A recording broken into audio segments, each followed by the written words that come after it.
how Trey Lance will distribute the ball. You just mentioned it's possible that George Kittle will have a huge season next year with Trey Lance and become a big Trey Lance fan. It's also possible that the target share will shift a little bit from Jimmy Garoppolo to Lance, considering where they throw the ball is pretty much opposite. Jimmy's confined to this little area, and Trey Lance is much more comfortable throwing outside of that area where there's less traffic, because he's not the most accurate quarterback. Balls can sail on him, and he can get picked if he misses in traffic. So, who do you think will lead the team in targets? Who will be number 2, and who will be number 3? Obviously, barring injury next season, with Trey Lance starting. I think Debo is going to lead the team in targets. Let me stick there real quick. He had 21% of the targets last season. That's cool. Cooper Kupp had 26%. And I like we have a great player. Let's get him the ball more. You have Stephen Curry. Maybe we get him 11 3-point shots in this game. How about 26, 20? I think a quarter of your target should be going to the best player in football. That's just my thing. So I think Debo needs even freaking more. Even more. Enough running the ball. Be a wide receiver. 25% of the targets. He'll probably run the ball less, but still will run it. Right, he'll run it. Okay, Debo 1. Who's 2? I think it's going to be close. I think Ayuk and I think Ayuk and Kittle are going to be very close, because Trey likes to distribute the ball outside, but I think you can also you can use. I think in that system, like, Kyle wants to target tight end, so there's going to be just open throws, and I think he will target Kittle. I think it's going to be close. I think it'll be Kittle. And the other thing we talked about middle of the field is that's something that Trey can work on, right? It's like Jimmy's issue with targeting without throwing outside. It wasn't necessarily something he could work on because he just didn't have the arm strength. All right, let me hit you with something real quick though, okay? So in that start in his first start, Kittle didn't play, I believe. Second start, against Houston, he had the full complement. Mitchell played. Completed. He threw 23 passes, completed 16. And completed passes to 8 different receivers. So one thing about Lance is he's going to spread the ball around. But of those 23 targets, 6 went to Ayuk, 6 went to Debo, 2 went to Jennings, 2 went to Mitchell, 2 went to Juszczyk, 2 went to Sherfield, 2 went to Kittle. I'm just saying, I've watched a lot of Lance in practice. He likes throwing to wide receivers outside the numbers. It's why Sherfield got all that press in training camp, because Trey Lance was throwing to him relentlessly, because he likes throwing comebacks and fades and outs and all that, because it's a freaking cannon. I'm just saying, I think Ayuk's going to have more targets and catches than Kittle this year. That's my prediction. But you could, if I'm Kyle, what you could do, if that's what my quarterback likes, and I know George Kittle's really my number 2 weapon, what I would do is put Charlie Warner in at tight end, have him block or whatever, flank George Kittle outside. Slot receiver. Right. Yeah. And then you get the number 2 weapon though? What? Is Kittle the number 2 weapon on this team, or is it Ayuk? I think Ayuk's a better receiver than Kittle at this stage in their careers. I do. Well, Kittle's is he a better receiver? They have different matchups. Wide receiver, but they have different matchups, and Ayuk does get a lot of one-on-ones because of the attention Kittle train. I think Kittle was limited by the quarterback. I really do. I think the entire Ayuk wasn't? No, Ayuk was too. But I think Kittle was limited. Kittle was limited too. They all were. He's wide open a bunch of these times. Get him the ball. Like we said for how long? Why can't Kittle catch touchdowns? Why can't he have contested catches? Well, when you throw it to him and it's contested, he makes the catch. True. When healthy. Right.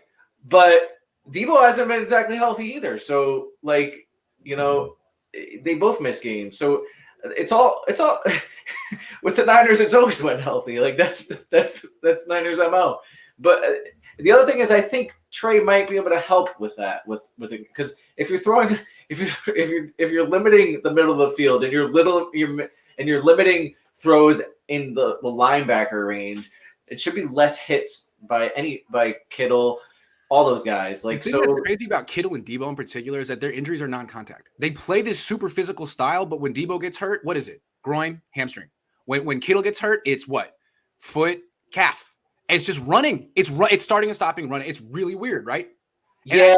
All the stuff I'm saying about Kittle could apply to Debo in 2 years. I still think they should pay Debo. I don't think paying Debo and giving him an extension lowers his trade value. My thing with, and we're going to talk about Kittle in a minute, but Kittle is approaching 30. It's a different spot for him in his career. He's had 2 down seasons in a row.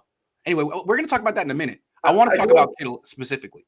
Well, right, I just wanted to make a point, but when you're talking about the injuries don't occur when on contact, that doesn't necessarily they're not caused by contact, because if you hit me some X amount of times, right? So now that muscle is going to get sore, and I'm not going to when I'm running, and it might when I'm running, then I might pull something because now it's sore, and I'm not at 100%. Like, so I do think contact does play a role in that. Doesn't it alarm you though that Kittle pulled his calf week one? Week one. I'm just about. Hold on, we're not at Kittle yet. What I want to say is with Lance distributing the ball, he's gonna actually spread it around more than Jimmy did. Jimmy would lock in on people, and he's gonna throw to wide receivers more than Jimmy did. Kittle still, if he's here and healthy, is still gonna have a good year. He's still a really good player, but I wouldn't be surprised if he fell to 3rd on the pecking order in the passing game, which is when I just wouldn't be surprised. I wouldn't be surprised. He was 4th. He was 4th.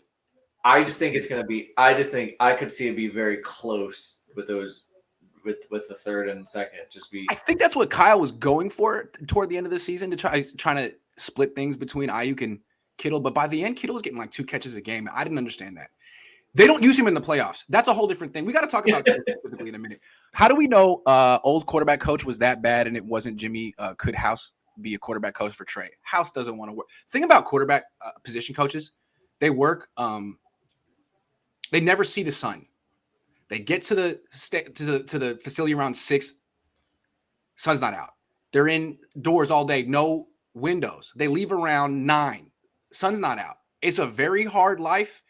They make maybe $100,000 a year. I mean, if they're good, they have 2-3-year contracts. They usually are moving around every 2 to 3 years. I don't think Tom House wants to do that. I don't want to do that. It's really hard what position coaches do. Yeah. The other thing, especially about quarterback position coaches, is like, I do think it could be this quarterback position coach. It could attract somebody. Why? Because you have a young quarterback.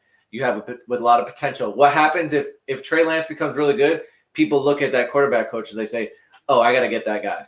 That guy's my next head coach. That guy's my next offensive coordinator." So I think Trey Lance is an opportunity for a lot of guys. I think that where you, like you just said, they might not. One guy might not want to grind with Jimmy Garoppolo, but they might want to grind with Trey because he's going to open some doors for them if he hits. Right, like Trey Lance could be to Tupac what the next quarterback coach was to Suge Knight. You want to make a name for yourself and go make something out of Trey. Go bring Tupac on the death row. I was watching Hip Hop Evolution on Netflix. Have you seen that show?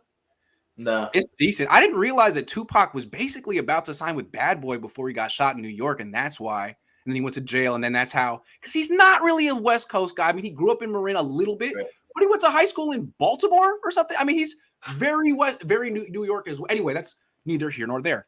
Is it possible that 21 points per game isn't good enough for an offensive genius? Could he see that his O has been serially underachieving? I mean, his defense has been better than his offense like every year. Since like the last 4.